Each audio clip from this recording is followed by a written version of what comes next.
कुत्ते हैं, या हम गौस पाक के कुत्ते हैं, या कहते हैं हम सुल्तानुल आरिफीन रहमतुल्लाहि ताला अलैहिम अजमईन के कुत्ते हैं। ऐसा आप लोगों ने सुना होगा। ये गुली मोहब्बत में कहते हैं। इनको ऐसा लगता है कि ये कोई अच्छी बात है कि हम अगर किसी वलीउल्लाह, किसी नबी, किसी शहर जो पाक शहर मदीना है, अगर हम ये कहेंगे कि हम उसके कुत्ते हैं तो ये एक नदामत है, ये अच्छी बात है। लेकिन उन लोगों के लिए एक हदीस है, बुखारी शरीफ की हदीस 3322 हदीस नंबर, इंटरनेशनल हदीस नंबर। हमारे रसूलुल्लाह सल्लल्लाहु अलैहि वसल्लम ने फरमाया, ला तदखुलुल मलाइकतु बैतन फीही कल्बुन व सूरा। अल्लाह के रसूल सल्लल्लाहु अलैहि वसल्लम ने फरमाया, उस घर में फरिश्ते दाखिल नहीं होते हैं जिस घर में कोई कुत्ता या किसी जानदार की तस्वीर हो। इसलिए अगर कोई कहता है कि मैं फलानी का कुत्ता हूँ, फलानी का कुत्ता हूँ, तो उस घर में तो फरिश्ते ही दाखिल नहीं होते हैं, क्योंकि कुत्ता कुत्ता होता है। हम इसका ये कहते हैं कि नहीं, ये तो मजाजी माना है, इसका मतलब है वफादार। कुत्ते को किसने वफादार कहा है? किसने इसको वफादार कहा है कि कुत्ता वफादार होता है? ये तो 1901 में अमेरिका के एक जज जो एडवोकेट था, उसने कहा है कि कुत्ता वफादार होता है। ये तो अंग्रेजों की तालीम है। हमारे इस्लाम। अस्सलाम वालेकुम रहमतुल्लाहि तआला वबरकातुहू। तो ऐसे शख्स सुन वुचमुत कि इस वनकस इतराज़ करान यथ पे सगे मदीना पे कि अख जमात हसा चूँकि अम्स हर अकिस वीडियोस मज वुचमुत टारगेट कर करान बरेलियन टारगेट, अहले सुन्नत बरेलियन टारगेट करान।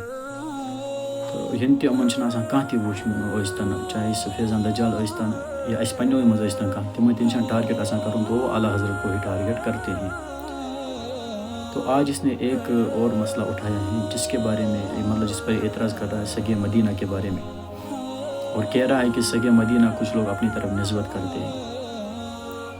तो बाद में हदीस पाक लाता है कि उस घर में फरिश्ते नहीं आते जहाँ कुत्ते की तस्वीर होती है, और बाद में कहता है मजाजी माना कहते हैं। चलो पूरी तहकीक देख लेते हैं। अब पहले इसने कहा कि सगे मदीना, तो मैं आपको ये बता दूँ, हम मजाजी माना के तौर पर अपनी तरफ निस्बत करते सगे मदीना। हम आपको सगे मदीना इसलिए कहते हैं मजाजी तौर पर।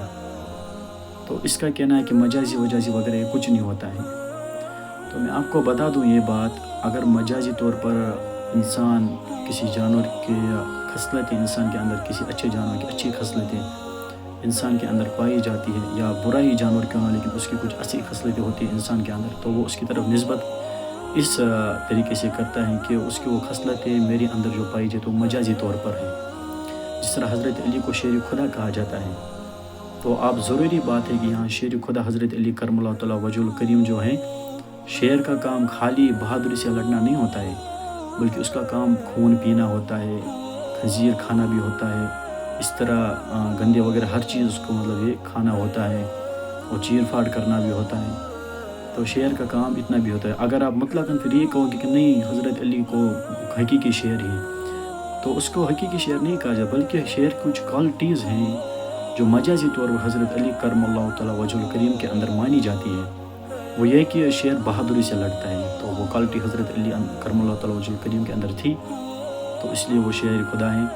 और इसी तरह मतलब वो दुश्मन को भागने की मोहलत भी नहीं देता है, वो क्वालिटी हज़रत अली के अंदर थी, तब शेर खुदा कहा जाए। यानी कुछ क्वालिटी जो शेर के अंदर थी वो हज़रत अली में पाई जाती थी, तो मजाजी तौर पर हज़रत अली को भी शेर खुदा कहा जाता है। इसी तरह कुत्ते के अंदर वफ़ादारी की कुछ अलामतें पाई जाती हैं, तो वफ़ादारी, वो अपने मालिक का भी वफ़ादार होता है। तो इसलिए मतलब जो नबी रसूल का वफ़ादार हो, मदीने का वफ़ादार हो, गौसिफ़ा का वफ़ादार हो, ख्वाजा अजमेर का वफ़ादार हो, तो वो खुद को सगे अजमेरी, सगे गौर, सगे मदीना कहता है, क्योंकि कुत्ते की कुछ क्वालिटीज़ होती है वफ़ादारी जो एक इंसान के अंदर पाई जाती है, जो एक इंसान के अंदर पाई जाती है, जो अपने अंदर वो क्वालिटीज़ पाता है, तो वो खुद को सगे मदीना, सगे गोस और सगे अजमेरी कहता है। तो अब इसका कहना था कि नहीं ये क्वालिटीज़ कहाँ से आई, वफ़ादारी है कुछ भी नहीं है। तो तभी मैं कह रहा हूँ, जब आप बगैर उस्ताद, बगैर पढ़े लिखे उस्ताद के, मतलब आपके इमाम ने किसी उस्ताद से पढ़ा नहीं है, तो उसकी तक़लीद करोगे तो नतीजा यही होगा कि आप सुनी सुनाई बातें लोगों के सामने पेश करोगे। जब आपका इमाम डोनाल्ड ट्रंप जैसा होगा, तो आप यही बातें हमारे सामने पेश करोगे। तो मैं आपको बताता हूँ, अगर आपने कुरान पढ़ा होगा तो वहाँ पर आपने ज़रूर ये पढ़ा होगा, कल्बुम बासितुन ज़िराइहि बिल वसील, इनके मुतालिक असहाब कहफ के मुतालिक उनके बारे में कहा जाता है, मतलब वो उस कुत्ते का जिक्र जो किया जाता है, तो उसके बारे में जो तफसीर है ना, तफसीर कुर्तुबी है, तफसीर कबीर है, और तफसीर इब्न कसीर है, उनमें आप देख लीजिए उन्होंने जो इस कुत्ते का माना किया वो वफ़ादार कुत्ते के माने में उन्होंने किया। तो वफ़ादार ये तो था, क्योंकि जो इतने टाइम तक पहरा देता रहा उस غار پر تو اس سے وفادار کون ہو سکتا ہے؟ یا اتنا ہی نہیں، آپ دیکھ لیجیے اپنے جو بھیڑ بکریاں چرانے والے ہوتے ہیں ان کی طرف بھی آپ نظر کر لیجیے، وہ اگر سو بھی جاتے ہیں نا تب بھی مطلب وہ کتا اتنا وفادار ہوتا ہے کہ اگر ان بھیڑ بکریوں پر کوئی حملہ کرتا ہے وہ کتا اپنی جان دیتا ہے لیکن مالک کو نقصان ہونے نہیں دیتا ہے۔ گھر کے باہر جو کتا رکھا جاتا ہے حفاظت کے لیے تو وہ اتنا وفادار ہوتا ہے کہ اپنی جان دیتا ہے لیکن گھر کو نقصان نہیں ہونے دیتا ہے۔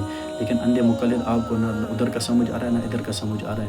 اب چلو چھوڑیے، اگر آپ یہی کہہ رہے ہیں نا مطلب کتے کے معنی مطلب وفادار نہیں ہوتا ہے تو ان تفسیروں کو دیکھ لیجیے آپ، تو آپ کو پورا سمجھ آ جائے گا کہ کتے کے مطلب وفاداری کے بھی معنی ہوتا ہے، کتا وفادار ہوتا ہے۔ یا اسی طرح فرنگ اسدی یا اسفیہ آپ دیکھ لیجیے، یا نور اللغات میں آپ دیکھ لیجیے کتے کے جو مجازی معنی کیے گئے ہیں وہ یہی کیے گئے ہیں کہ یہ وفادار بھی ہوتا ہے۔ اس کتے کے بارے میں یہ الفاظ آئے ہیں وفاداری کے۔ اور اگر کتے کا جو ہم کشمیری میں دیکھیں گے نا، کتے کو اگر مس ونو کشیر پٹیس ہون اور واحد ونو اس، اور یہ اتھے کنی مس نا ونو فارسی من تیل ونو سگ، ان اردو من ونو تیل ونو کتا، اور یہ امس انگلش من ونو تیل ونو ڈاگ، اور یہ امس کیا ونان عربی من ونو تیل ونو کلب، اور یہ امس لاطینی زبان من تیل ونو کینس، اور اگر سنسکرت من تیل ونو سوا، اور اگر منیالوس من تیل ونو پٹی۔ تو اگر امس کت مز معنی کرو نا جمع وچو کشیر پٲٹھۍ چھِ أمِس ونان ہوٗنۍ، اور یہ امس اردو پٲٹھۍ وچھو تیٚلہِ چھِ یِوان وننہٕ کُتُم یا کُتے۔ تو اگر وہ کیا ونان فارسی پٲٹھۍ چھِ یِوان وننہٕ سگان، اور اگر انگلش پٲٹھۍ تیٚلہِ چھِ یِوان وننہٕ ڈاگس، میں جمع کی بات کر رہا ہوں۔ تو اگر وہ امس ونو نا أسۍ عربی پٲٹھۍ تیٚلہِ چھِ ونان امس وننہٕ کلاب، اگر امس لاطینی زبان منٛز جمع تیٚلہِ چھِ ونان کینس، اور اگر سنسکرت تیٚلہِ چھِ یِوان سوانا، اور منیالمس منٛز تیٚلہِ چھِ یِوان پٹیکل یا نیاکل۔ تو نیاکل اس کا معنی کیا جاتا ہے ان زبانوں میں جمع ہو کر۔ تو اب ہم دیکھ لیں گے کہ آپ کا جو دعویٰ ہے ہمارے اوپر، تو ہمیشہ ہم نے دیکھا ہے کہ جو بھی اعلیٰ حضرت پہ اعتراض کرتے ہیں نا، مسلک بریلی اہل سنت مسلک بریلی پر اعتراض کرتے ہیں نا، وہ ہم پر اعتراض کرتے کرتے اپنا بیڑا گرک کر دیتے ہیں۔ تو میں نے آپ کو پہلے ہی کہا ہے آپ جتنے بھی ہمارے خلاف ویڈیو چڑھاؤ گے نا، ہر ایک ویڈیو کو آپریشن اتنا مطلب خطرناک کروں گا نا، اتنا خطرناک کروں جو آپ کی کلپنا سے بھی پرے ہوگا۔ تو اب میں دیکھ لیتا ہوں کہ کیا حضور علیہ الصلوۃ والسلام اس چیز سے بچتے ہیں۔ آپ اوپر دیکھ رہے ہوں گے کہ نسب نامہ حضور علیہ الصلوۃ والسلام کا، جس میں ایک جا کر نسب ایک جگہ پر ملتا ہے کلاب سے، تو پھر آپ کی زبانی معاذ اللہ آپ کی زبانی، ہماری زبانی نہیں، معاذ اللہ آپ کو یہ ماننا پڑے گا کہ حضور علیہ الصلوۃ والسلام کا معاذ اللہ آپ کے مطابق یہ کتوں سے ملتا ہے یہ نسب، تو وہاں فرشتے نہیں آتے ہیں بلکہ آپ کی جہالت ہے۔ تو امید ہے کہ آپ کو یہ ویڈیو سمجھ میں آ گئی ہوگی، آپ انشاءاللہ آئندہ اور تحقیق کریں گے۔ اگر آپ کو تحقیق کرنی ہے تو ایک کتاب آتی ہے جس کو ہم حیات الحیوان کہتے ہیں، وہاں اس کی دوسری جلد میں جا کر قلب کی تحقیق پوری طرح سے آپ پڑھ لینا، تو آپ کو سمجھ میں آ جائے گا کہ بغیر استاد کے یا امام کی تقلید کرنا کیسا ہوتا ہے، اور دونوں امام ڈونلڈ ٹرمپ کی تقلید کرنا کیسا ہوتا ہے۔ اللہ تبارک و تعالی سننے سے زیادہ عمل کرنے کی توفیق عطا کرے، آمین۔